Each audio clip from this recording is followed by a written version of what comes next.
Hi, I'm Shawn Crawford. I'm a realty specialist at ODOT. I'm in the Office of Real Estate, a central office in the Government and Railroad Acquisition section.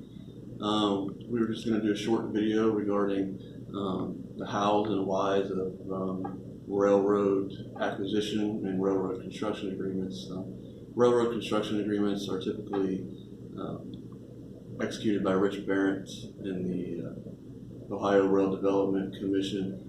Construction agreements are required by CFR 646.216, and really they're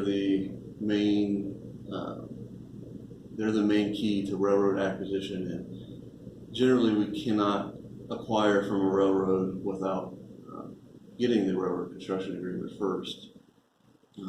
Railroad construction agreements are primarily for safety and insurance, but the reason why we in real estate are concerned with it is because it's the only form of right of entry that the railroads will grant to us.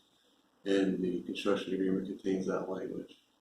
In the construction agreement, it also talks about how ODOT will have a certain period of time to acquire the remaining property rights from the railroad, whether it be a standard highway easement, aerial easement, or a fee simple taking.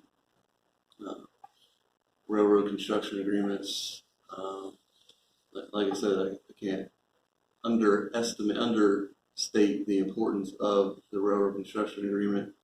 I really could not do my job without Rich Barron doing his job first. And like I said, the main issue is safety, and then really secondarily, and why real estate is concerned with it, is the right of entry. Some unique issues when acquiring from railroad corporations is that they have insufficient staffing levels, and the time that it takes to acquire the properties is lengthy. A lot of the times, the person that I'll be working with is new, and they have a larger workload than their predecessor even had.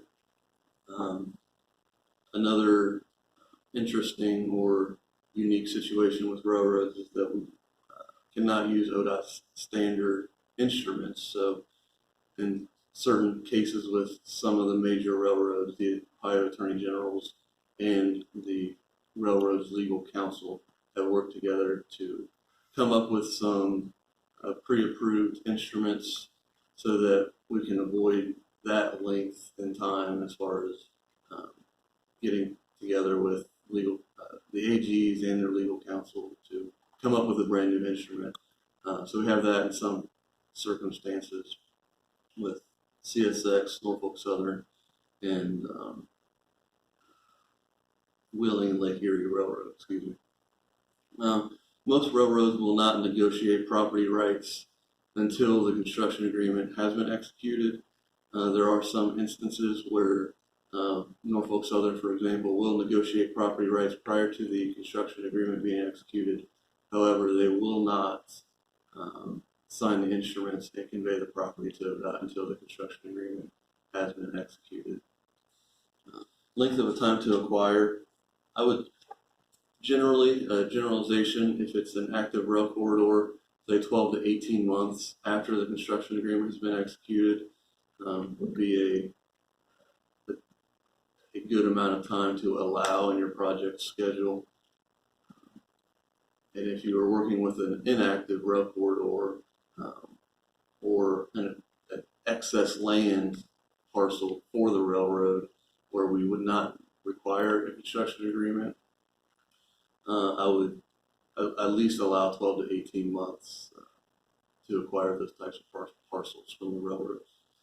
And that's all I have for you today. Thanks for taking the time to listen, and I'll see you soon.